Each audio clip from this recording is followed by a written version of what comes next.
Hi everyone. Tonight we're going to start somewhere most people never think twice about. The lonely hum of a hotel lobby at 2 in the morning. The smell of industrial coffee in a pot that's been on too long. And the soft flicker of security monitors that become your only company. You probably won't survive a night like this without your nerves fraying at the edges, because the quiet can play tricks on you. So before you get comfortable, take a moment to like the video and subscribe, but only if you really like what I do here. And by the way, post your location and local time down below. It's weirdly comforting for me to imagine little pinpoints of light blinking across the map while I talk. Now, turn off the lights, maybe turn on the fan for some soothing noise, and let's get started tonight. I've always been a night owl, or at least that's what I told myself when I signed up for my first overnight job. The reality is less glamorous. My first regular gig was at a 3-floor hotel with about 40 rooms, the kind of place where you can smell the chlorine from the pool in the lobby, and the vending machines never quite work right. Most nights were dull. I'd check in a few late arrivals, file paperwork, maybe sneak a look at YouTube on my phone. After midnight, the front doors locked automatically, which gave me a tiny sense of security. Guests had to buzz in, and I'd press a button to let them through. Easy. Routine. There's an old age wisdom that says routine is what keeps you safe, but also what blinds you. I thought about that whenever the pipes creaked or the ice machine groaned. The building had its own language, and I learned to tune it out. Academic debates about circadian rhythms and shift work say your brain adapts to these hours, but mine always felt half asleep and half alert. By 1 a.m., the world outside went quiet. County Road 11 empty of headlights, and the only sound was the elevator's slow machinery echoing up the shaft. Sometimes I'd fill the silence with trivia. Did you know octopuses have 3 hearts, and 2 of them stop beating when they swim? Totally useless fact for a hotel clerk at night, but it kept me awake. The job seemed harmless enough, like running a stage set after the actors have gone home. But even back then, before the events I'm about to recount, I could feel something about the night shift that wasn't just fatigue. It was like a soft vibration in my bones, a sense that I was one thin door away from something I couldn't name. That first winter on the job, snow banked against the sliding doors and made the lobby glow blue. I kept a tire iron under the desk because a regular told me, half joking, never trust the quiet. He was 70-something and always quoted his father. The loud ones make you jump. The quiet ones make you disappear. It sounded melodramatic until you're alone at 3 a.m. and every shadow seems a shade too dark. People assume the real danger is robbery, but I learned quickly it's not always about money. Sometimes it's about people who drift in and out of places like mine, untethered, unpredictable. In academic terms, it's target scanning behavior. But in real life, it's just some guy staring at you across a silent lobby.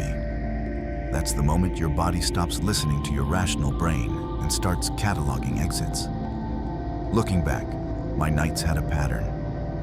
Check the register, count the petty cash, wipe the counter, glance at the cameras, sip cold coffee. By 2 a.m., my eyes would trace the same loop of screens. Parking lot, elevator, stairwell, vending machines. I knew every normal movement, guests shuffling for ice, truckers grabbing sodas, insomniacs pacing their rooms. That familiarity bred a false sense of control. It's like knowing a chess opening, but not seeing the trap 5 moves ahead. Even my jokes had a rhythm. I'd mutter to myself, "Welcome to the Hotel California," every time the automatic door slid open. I'd tell the empty lobby, "Tip your barista," while refilling the coffee urn. It was silly, but it anchored me. Humor is a weird survival mechanism. An old sociology professor once called it defensive play. And maybe that's exactly what I was doing, playing at control in a space where anything could walk in. All these little habits, trivia, jokes, old sayings, were my way of sketching a fence around the night. But fences don't stop ghosts, or people who act like them. My story tonight begins at one of those fences. A night when a tall man in his 40s buzzed the door and stepped inside like he'd been waiting for me. I didn't know then how much that buzz would echo. He came in like any other guest. No dramatic music, no warning. The lobby smelled faintly of lemon cleaner. My coffee was lukewarm, and the television on mute showed some late-night infomercial about miracle blenders. Around 11 p.m., the buzzer sounded. A tall man in his 40s stood outside in jeans, a baseball cap, a backpack slung over one shoulder. Everything about him said a road-weary traveler. I pressed the button. The door clicked. He stepped in, smiled too long, and handed me a credit card. Room 214, I told him. I can still hear the keycard printer spit out the envelope. Nothing seemed overtly wrong, but my skin tightened anyway. That's the thing about night shifts. Your senses work overtime while your rational mind stays on autopilot. Old age wisdom says, if something feels off, it probably is. My grandmother used to mutter that when she double-checked the locks. I thought of her as the elevator doors closed on him. An hour passed. Paperwork done, YouTube buffering. When I looked up, he was back. Only he wasn't checking out. He was sitting silently in the dark lobby facing the blank television screen, not reading, not scrolling his phone, not dozing, just staring. The vending machine hummed like a trapped insect. I got up for water and felt his eyes follow me, a small magnetic pull across the room. Academic debate would call that nonverbal threat signaling. I called it creepy. At 1 a.m., bored and uneasy, I checked the reservation system. Room 214 showed vacant. No payment processed, no keycard activity. I dialed the room. No answer. My screen blinked back at me like a bad punchline. He had never gone there. For the next 2 hours, he drifted through the building like smoke. One moment in the hallway by the bathrooms, next on the stairwell camera, then by the vending machines again. His expression never changed. I remembered some quirky fact I'd read about sharks. They don't blink, even when attacking. That popped into my head as I watched his face on the grainy screen. It was a dumb mental comparison, but it stuck. I phoned my manager at home. He was half asleep and told me to keep an eye on him and call police if he did anything threatening. It already felt threatening. Every squeak of my chair, every creak of the ice machine sounded like footsteps. Humor failed me. I had no jokes left. By 3:30, I called the non-emergency line. As I waited, he stood 15 feet from my desk, staring. A guest came in. I watched his eyes track them across the lobby, like a cat follows a bird. The camera then showed him outside a guest room door. That was enough.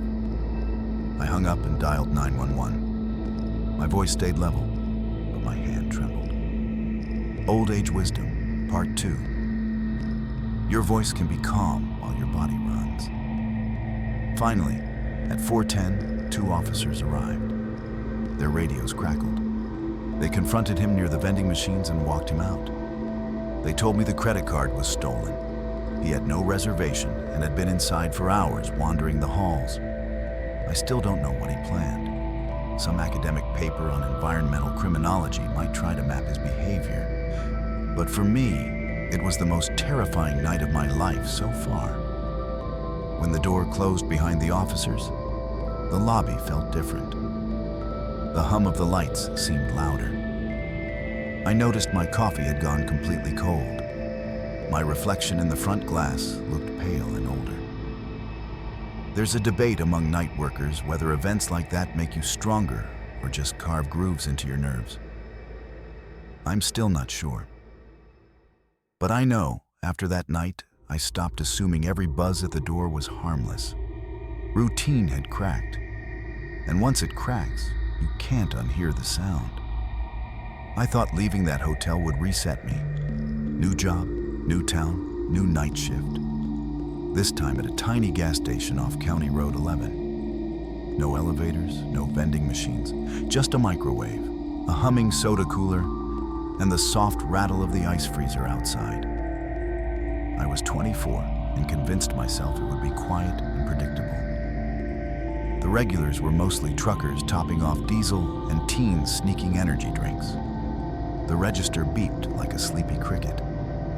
At 1 a.m., I'd be about to microwave a cinnamon roll and feel almost normal again. Then he walked in. Mid-40s, messy hair, dry lips, green coat. He didn't browse. He stood near the counter staring at me with a strange familiarity. "Hi," I said, trying for my usual easy tone. "You always work this late?" he asked. I nodded. I figured. I've passed through a few times. Noticed it's always you. My stomach dropped a little. I wasn't wearing a name tag. Yet he said, "Meredith, right?" and pointed at my handwriting on the store's whiteboard where I'd scribbled a price change. He noted the way I dotted my I's. Specific, personal. That detail was a small scalpel sliding under my skin. Academic debate calls it personalized fixation cues. I called it a red flag. He didn't buy anything, just watched me another minute, then left into the fog. I tried to laugh it off. Great, my secret handwriting style is famous. But it landed flat. Old age wisdom says, when someone notices what you think is invisible, take note. I started carrying my keys between my fingers, walking to my car, and kept a tire iron under the counter. Same prop, different stage. The pattern developed fast. He'd show up unpredictably, sometimes inside, sometimes sitting in his car at the edge of the lot with the headlights off. Sometimes he'd come in, ask curious but invasive questions. Did I lock the back room at 2 a.m.? Did I feel scared being a woman alone at night? His tone was neutral, which made it worse. The quirky fact I used to keep my mind light was that pigeons can recognize themselves in a mirror. But that night, I felt like the pigeon, staring at a reflection and not sure it was me. Week by week, my routine twisted. I double-checked the cooler door latch. I moved the register stool to give me a clear line of sight to the door. Humor turned sharper. "Welcome back, Stalker Cam," I muttered when his car headlights flicked on. Defensive play again, but it didn't soothe me. One Thursday night, fog rolling across the lot like dry ice from a magic show, I stepped out to refill the windshield washer bin. It was quick, 30 seconds. When I came back, a Polaroid sat on the counter. In the picture, me outside, head bent over the bin, taken that night from close range. A slash on the letter I, circled in red ink. My hands shook so hard the photo rattled like a card in a bicycle spoke. Old Age Wisdom, Part 3. That's not attention, that's intent.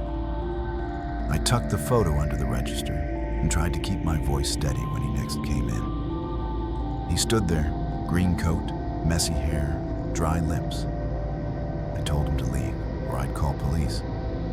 He said he just noticed things and wondered if I'd like someone paying attention. Academic debate calls that boundary testing. I called 911 while he talked. He didn't stop me. Police arrived quickly. In his car, they found a notepad filled with my schedule, my walks, my groceries, my name scribbled over and over. The officers were professional, but their eyes told me what I already knew. This was bad. A restraining order went through that week. I left the town and the night shift soon after. But even now, when headlights linger behind me on the road, I feel the back of my neck prickle and remember the way he said my name, like he'd been practicing it. The quirky off-topic fact I cling to from that time is about certain desert plants blooming only once every decade. They store tension in their seeds until conditions are right.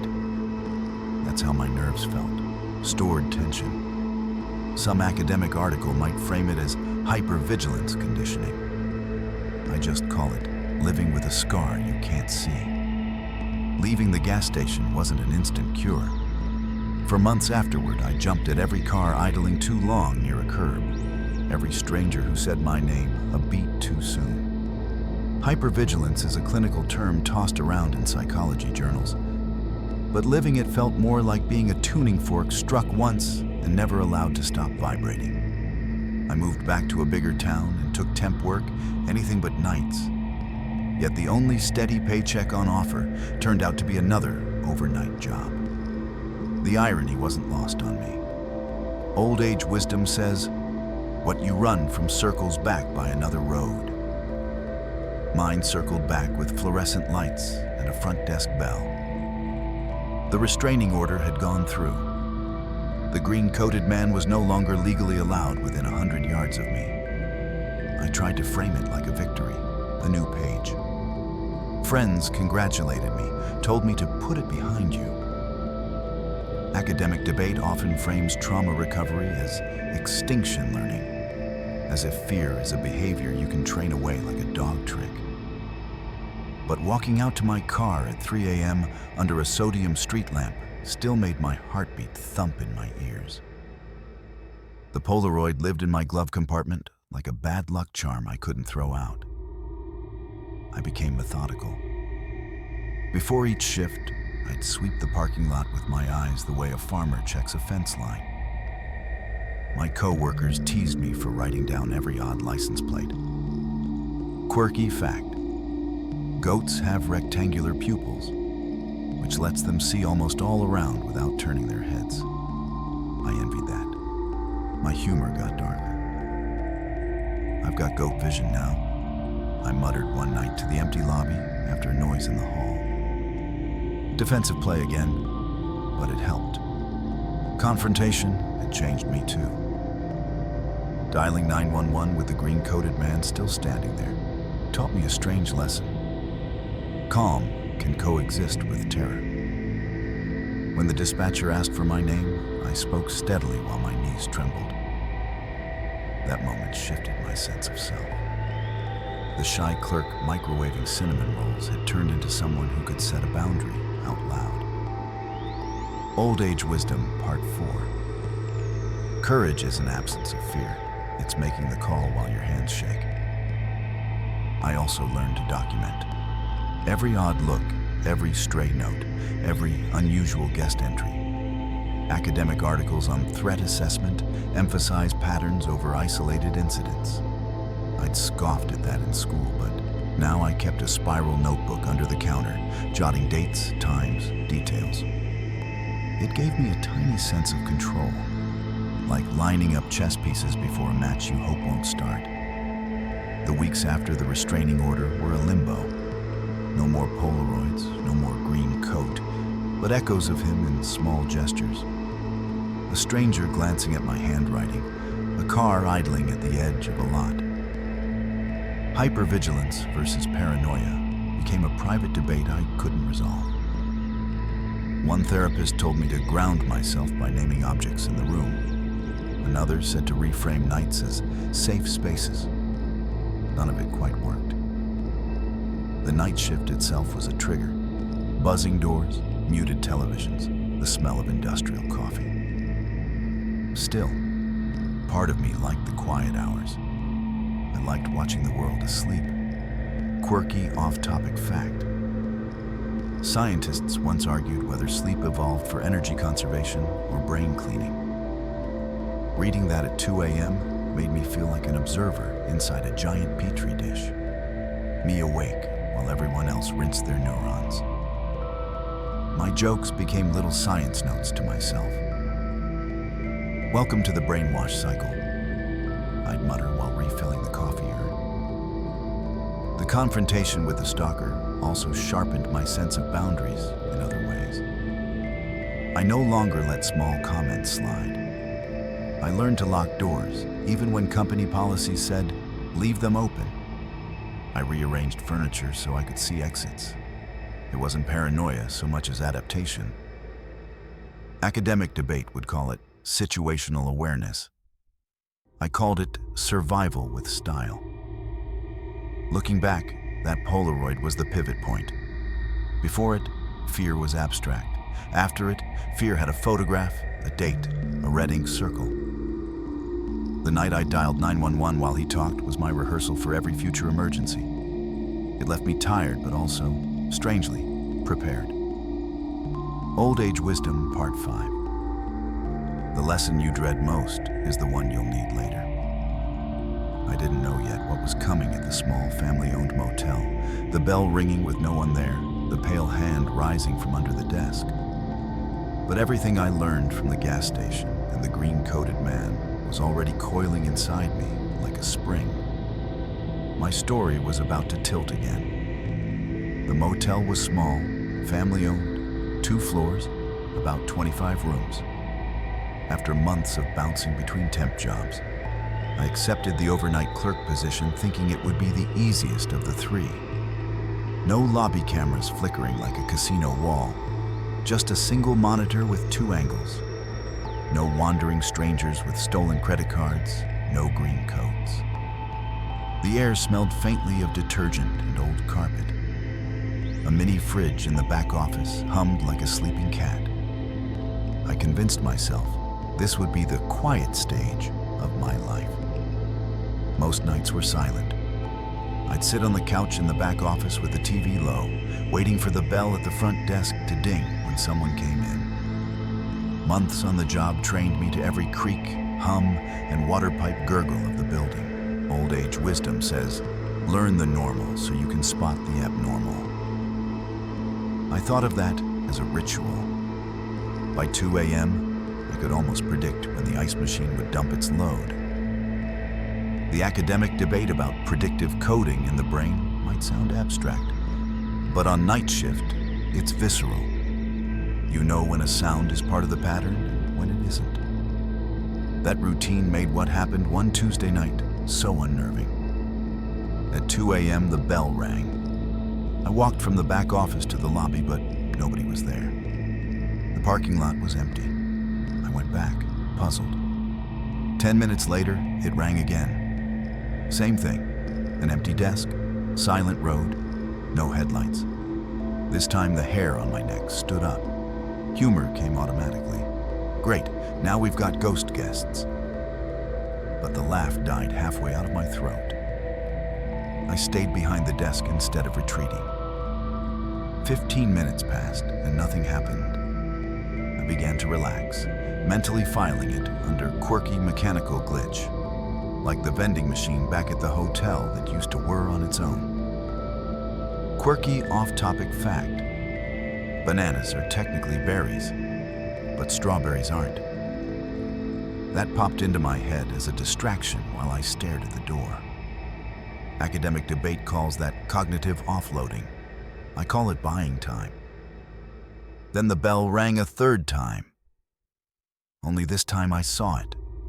A pale hand rising from under the counter to press the bell right in front of me. The skin looked waxy, the fingers slow and deliberate. Every hair on my arm stood up. I bolted down the hall to the back office, slammed and locked the door, chest hammering so hard my ribs felt like they'd crack. My fingers shook as I fumbled with the security monitor buttons. The lobby camera showed my tipped-over chair. In the lower corner of the frame, a hooded head peeked from behind the desk, eyes glinting straight into the camera. Academic debate about unmediated gaze would sound absurd here, but in that moment, The direct eye contact through grainy pixels felt like a hook under my skin. Old Age Wisdom, Part 6. Locks keep honest people out. The rest you have to outwait. I whispered to the dispatcher as I dialed 911. The man crawled out on hands and knees, then stood and wandered the lobby like he owned it. He walked toward the hallway leading to my door. The knob rattled once, slowly, then nothing. I pressed my back against the door, felt the tremor of my own pulse. On the monitor, he paced, flipped through brochures, stared out the glass doors. Minutes dragged like hours. I kept scanning for exits the way a bird scans for thermals. Quirky off-topic fact: some migratory birds can see Earth's magnetic field. That popped into my head. Ridiculous, and yet somehow comforting. My joke voice returned in a whisper. Maybe I'll grow a beak next. Defensive play again, but it kept me from freezing. When the flashing lights finally filled the parking lot, relief and disbelief hit at once. As soon as the police arrived, he vanished. They found only a rock propping the front door, but no intruder.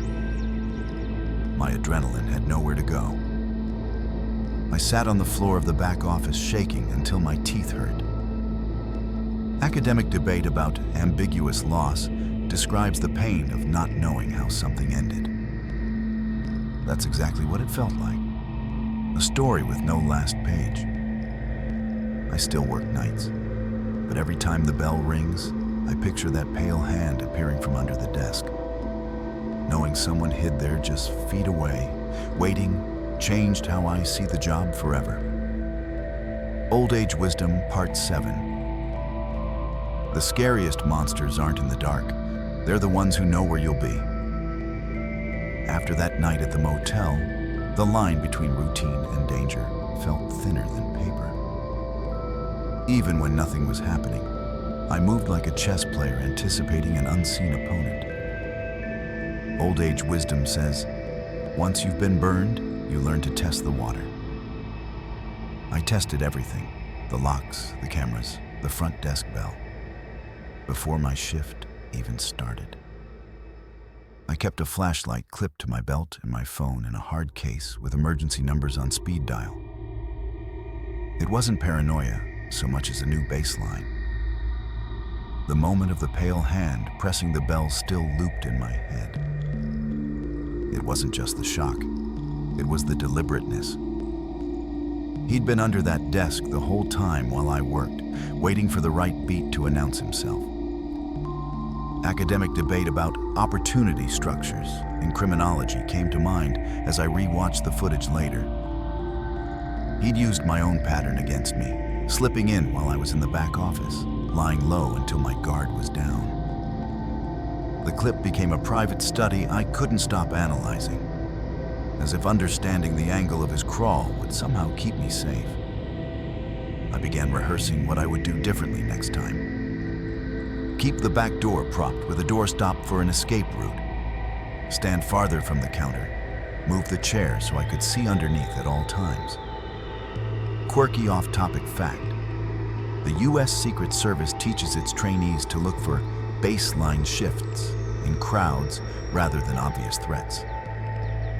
That fact rolled around in my head as I did my own low-budget version of threat assessment. My humor changed flavor too. Before, I'd quip about ghosts or goats. Now I aimed jokes at myself, almost like a coach. Okay, goat vision. Scan left, I'd whisper. It sounds silly, but defensive play isn't always about others. It's about tricking your own body out of panic. Academic debate calls it self-directed coping. Old Age Wisdom calls it whistling past the graveyard. Every knock on the glass, every buzz of the door, now triggered a quiet inventory. Phone charged, exit clear, camera recording. Yet I also developed a strange calm. I'd been through 2 full-scale incidents and survived. Some part of me trusted my instincts more than before. That trust became a small anchor. Like those desert plants I'd thought about back at the gas station, my nervous system had bloomed under stress in a way I didn't expect. I even started mentoring a younger coworker who covered the earlier shift. She was 20, new to nights, still thought the eerie quiet was just boring. I passed on tiny pieces of my hard-earned pattern recognition. Don't just look at people, clock their shoes. Shoes tell you if they belong. When the bell rings and no one's there, stay visible. It felt odd quoting myself like an old pro, but it also eased my own tension. Academic debate about vicarious learning might frame it as social transmission of caution. I just wanted her to get home safe. One evening around 3 a.m., she texted me a photo of an empty lobby with the bell lit up but no guest. My heart jumped, but she wrote, "Just a power surge, all good." She'd noticed, documented, and assessed without panic. That small message felt like a victory. Old Age Wisdom, Part 8. Experience is a lantern you hand forward. Still, the image of that hooded head glinting into the camera stayed with me. Some nights I'd dream of crawling shapes under counters. Other nights I'd wake at 2:14 a.m., the number of that hotel room, and listen to my apartment's creaks like a code. Quirky off-topic fact. Some physicists argue time doesn't flow, but exists all at once. If that's true, maybe those moments are still happening somewhere. Me standing behind a locked door, whispering to a dispatcher while someone rattles the knob. Academic debate aside, I tell myself each shift is just one night, one set of hours, and then the sun comes up. When dawn finally filters through the lobby windows, the fear always softens. The coffee smell shifts from burnt to comforting. Cars appear on the road again. Birds chirp over the motel sign. In that hour, my body unwinds like a diver surfacing. The bell on the counter becomes just metal again, not a trigger. But the lessons stay coiled underneath, ready. By the time I reached my 30s, the night shift had etched itself into my bones. I still worked odd hours, but now with a kind of layered awareness, like living inside two maps at once, one for routine tasks and another for hidden possibilities. Old Age Wisdom says, once you've learned the dark, you never walk blind again. I believe that. Each incident, stolen car drifter, green coat stalker, pale hand intruder, was a page in a manual I hadn't asked to write, but now carried everywhere. I stopped thinking of my vigilance as a flaw. Academic debate over hypervigilance versus paranoia often frames it like a pathology, but I'd begun to see it more like a sixth sense built from experience. My habits, checking under the counter, clocking shoes, mapping exits, became automatic, like tying shoelaces.